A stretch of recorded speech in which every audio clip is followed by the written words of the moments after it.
I've built a national franchise with over 20 locations, and I've personally taken over 300 discovery calls with people interested in buying a franchise.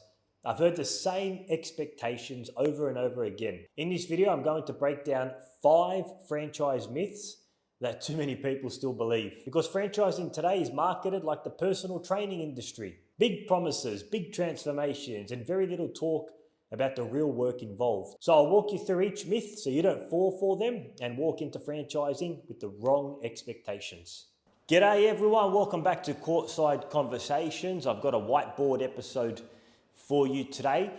But I was doing a little bit of reminiscing the other day. When I was in primary school, I used to love it when my teeth fell out. I mean, now, if my teeth fell out, I'll be extremely sad because I've got a big dental bill that I'll have to pay for. But I used to love it when my teeth fell out back in primary school because I knew if I get my tooth, wrap it up in a tissue, put it under my bed, I was going to get $5 from the tooth fairy. And a very sad day happened one day when one of my school friends in primary school said to me, Emile, the tooth fairy doesn't exist. The $5 that you've been getting is from your mum and dad. And that was a sad day when I realized the tooth fairy didn't exist. So Emile, where are you getting with all this? Well, today I'm going to give you 5 franchising myths that make the tooth fairy appear real. And boy, I'm keen to see if any of these myths trip you out. Now, before I get into these 5 myths, I'm going to give you a little bit of an analogy. I love analogies. Franchising at the moment is a lot like personal training, or for example, wanting to lose weight. If I spoke to 5 different people and I lined them up and I said, hey, what's the key to losing weight? And I asked this person, this person, this person, this person, this person. Do you think I'd get the same answer? Absolutely not. Person A might say to me, you got to make sure you starve yourself, intermittent fasting. The other person might be, carnivore's the best way to go. The other person might say, Emile, you got to train, it's all what you do in the gym, and all the information I get is going to be different from person to person to person, right? And if you go do a Google search and you just type in, how do I lose weight? And you read the first 10 articles, by the end of it, you're going to have no clarity. You're going to be even more confused before you type in the Google search because there's so much information. There's a lot of misinformation and there's a lot of real information. The problem is, how do you cipher through what's true and what's not true? And unfortunately, franchising has become a lot like that. So we're going to be covering the 5 franchising myths today. Enjoy and let's get into it. And here we go. Franchising myth number 1, I'm my own boss. Everywhere you see plastered people advertising for franchisees. Be your own boss. Don't report to someone. Take control of your time. We hear that a lot, the be your own boss phrase, spun around a lot in franchising, and it's a bit of a catch-22. You are your own boss in the sense where you're a business owner, you have payroll, you have bills to pay, you got to bring revenue, you're in charge of your profit and loss statement, you got to buy supplies. Yes, you are your own boss in that regard. However, there's a second component that often gets overlooked a lot, and that's the franchise agreement. The franchise agreement essentially governs what you can and cannot do within the franchise. So if there's something that's not in the franchise agreement, you can't do that.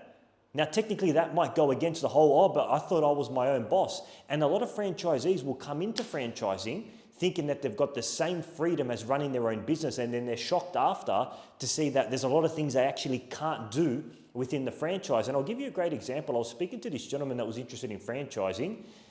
He runs a cafe business. It's not a franchise, it's his own business. And he was inquiring about a Little Boomers basketball franchise. And I said to him, why did you decide to start your own cafe business and not do a cafe franchise? Because there's tons of cafe franchises out there. And he said, Emile, I wanted to have my own supplies. I didn't want to go with the franchisor supplies. I wanted my own coffee beans. I wanted my own barista. I wanted my own machine. I wanted to do it my way because I love making coffee. I don't want to use some cheap product that the franchisor would use or something, that I didn't agree with them. I wanted to do it my way. And that was a very valid point, because if he comes into a franchise under a cafe business, most of the times you've got to purchase the beans, the machine, and the fit out from the franchisor. Now, you might not like the product that the franchisor uses. You might want to use your own cafe beans. You might not like the fit out. You might not like the price that you have to pay for the franchisor, for the suppliers, but you have to do it because in the franchise agreement, it says all the suppliers that you buy must be done from the franchisor. You're not allowed to source your other suppliers. And you know what's a funny question? I actually asked him, I said, well, in our franchise agreement, franchisees have to buy basketballs from us and all this other equipment. How do you think you'd fare with that? And he said, oh, look, Emile, it depends on, are they spalding? Are they not spalding? I've got a friend that can supply basketballs. And I said, look, this is not going to work out because already in the first discovery call, he's got this idea of he wants to source spalding balls. He wants to do it his way. And it wasn't going to work out because he's come from a business background.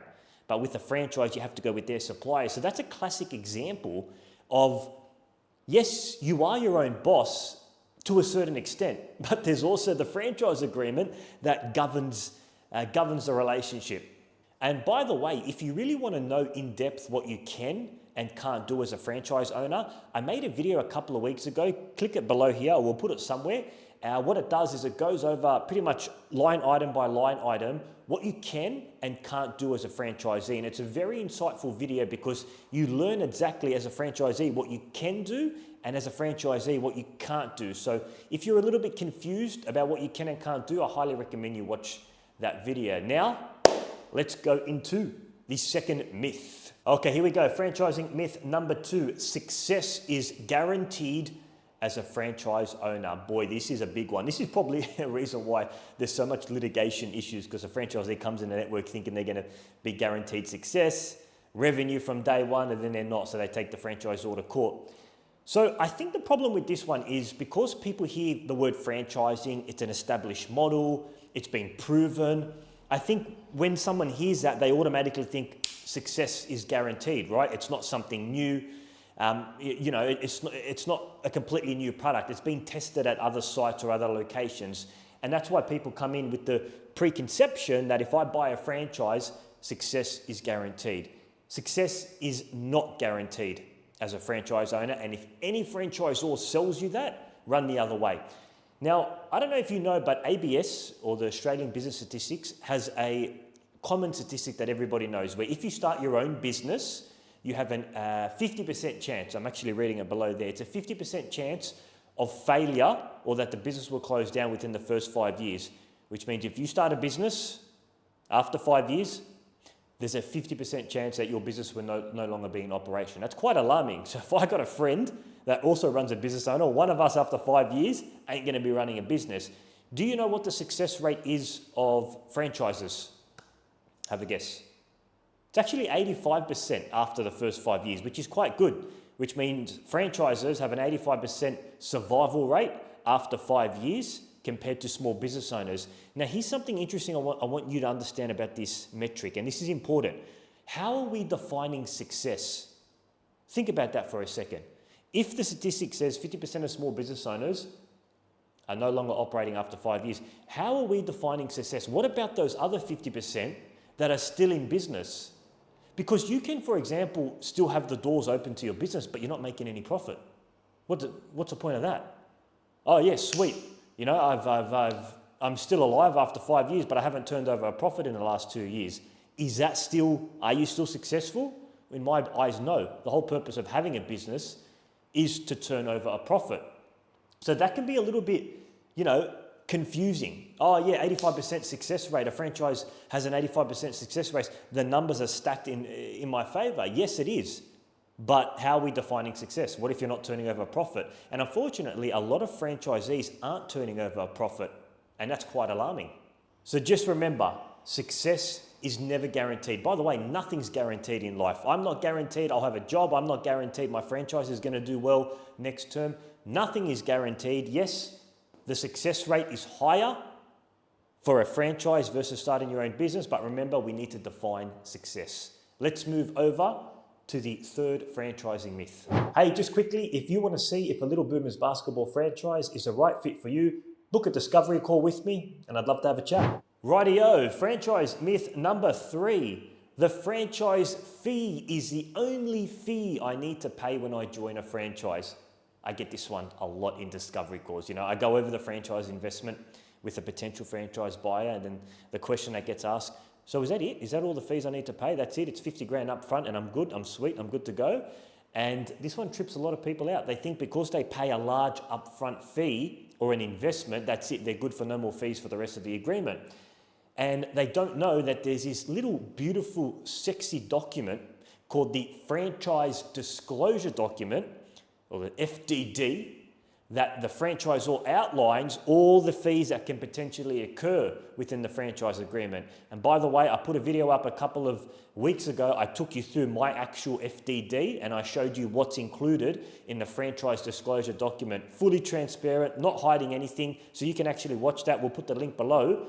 But what you need to understand is if you're going to buy a franchise, there's an initial fee, usually the largest fee, because that's your initial fee. It could be 50 grand, if you're buying a Anytime Fitness franchise, it can go north of 500,000. Guzman and Gomez, that's $1 million. So you got your initial fee, and then you also got your ongoing fees, things like royalty fees, marketing levies, training fees, systems fees, right? Administration fees. There's all these other fees that can occur throughout the lifetime of the franchise agreement, and you have to make sure that you view that pretty franchise disclosure document where the franchisor has to disclose all the fees in the franchise agreement. Now, let's move over to franchising myth number 4. Okay, franchising myth number 4. Support means I can sit back and do nothing. And this one, again, is a very vague thing in franchising. So any franchise company that's trying to sell franchisees sells a lot on support, right? And you hear that everywhere. Hey, we'll support you, 24/7 support. Support equals your success. All franchise brands sell on support, and rightfully so. If you're coming into a franchise, the main point of difference between starting your own business versus joining a franchise is the support that you're going to receive. So yeah, sure, market it. However, the problem is, how are we defining support? Because a lot of people think support means they can sit back and do nothing and someone else calls the lead, somebody else services the business, and you don't have to do anything. And unfortunately, a franchisee will come in under that impression and later on be greatly disappointed when they realize that support does not mean they have to sit back. They still need to run the business, run the day-to-day franchise. Our franchisees, what are they doing when they're running their Little Boomers basketball franchise? They're either coaching the classes, they're either hiring coaches to coach a class, they're finding venues, they're calling daycares, they're calling schools, right? They're doing their local area marketing. Yes, there's a franchise team, a head office team to support them, but it's not a substitute for effort. They have to do the work. And I'll never forget this story. I've said it so many times. I had this franchise buyer come down. He was a very keen fella. And he came down to my office and we were talking about, as I always do, what he has to do as a franchisee versus what we do, right? It's important that you go over those two roles. And he said to me, look, if I'm going to come on board and, pay you guys 50 grand, does that mean you guys are going to call daycares for me, find me work and call schools? I said, what do you mean call daycares? He's like, well, I want to service a daycare program. Would you guys call daycares up for me? Find a coach? I said, if we're going to do that, well, why are we selling the franchise? We might as well keep the franchise and earn the business. And he laughed, but he didn't continue franchising when he found out that he has to call up the daycares. And thankfully, because if he came in to the agreement under that impression, there probably would have been a bit of drama. So always remember, guys, support does not mean you have to sit back. There is a lot of hard work. And as a franchisor, any franchisor's job is to sell the dream, but not under-promise the work that's required in the franchise. So support does not equal sit back. Let's move on to the 5th and final franchise myth. Okay, the 5th myth is, if I join a franchise, I am a 50-50 partner with the franchisor. There's me, the franchisee, and there's a franchisor, and I'm 50-50 partner, which means if there's any big decisions to make in the company, it's 50-50. I have the same say as a franchisor. Guys, this is a deadly one. I'm going to tell you why this is a deadly one. A lot of franchise companies promote franchise partner. Like, we want to partner with a franchisee. We hear that word partner. We use it a lot in our advertisements as well. We're looking for our next franchise partner. It's an attractive word. However, I think some people see the word partner and automatically think 50-50 say. The reality is, in a franchise network, if the franchisor makes a decision that's for the betterment of the company, you might not like it, but you have to comply with it. That's the reality of it. You might not like it. Now, hopefully, the franchisor is thinking about the franchisees, but if you've got 50, 60, 70 franchisees or even more in a network, what are the chances of the franchisor making a decision that all 60 to 70 franchisees have actually agreed upon? It's very slim. Consensus doesn't work in a franchise agreement. So what good franchisors do is they make a decision considering the whole franchise network, and then the decision gets rolled out, and then all the franchisees have to comply with that decision. Now, yes, you can put your feedback through. You look, I don't think this is going to work because of X, Y, Z. I'm a little bit skeptical, a little bit hesitant about that. And a franchisor can take that feedback on board. But at the end of the day, if the franchisor has made that decision for the betterment of the company, you as a franchisee have to comply. Now, you might not like that. It's a bit different than running your own business where you can do what the heck you want. But that's part of the franchise agreement. And I'll give you an example in our network. You know, we're rolling out this new membership system. We're changing from our old booking system to an automatic debiting system, part of a subscription-based model, because that's where the world's heading, in a subscription-based model. Now, some franchisees might not like this new debiting system, and they might want to do the old system where a parent comes back into our booking system and renews every single term. They might not like it. They might express their feedback to us. But we've seen overall that the data in this system is very strong. It's increasing renewal rates and increasing revenue of franchisees. So we've made the decision that the whole network is going to move to this subscription-based model. But there are some franchisees that might say, Emile, I don't like it. But they have to go and move to the new system because that's a decision that we've made as a franchisor. So you need to be okay with that. If you're coming into a franchise, you need to be okay with the fact that decisions might be made that you might not be in fully agreement of, and that must sit well with you. And if it doesn't, I don't recommend you come into a franchise. I recommend you start your own business. Righto, team. So I've just exposed the tooth fairy. That is the end of the video. The 5 franchising myths that make the tooth fairy appear real.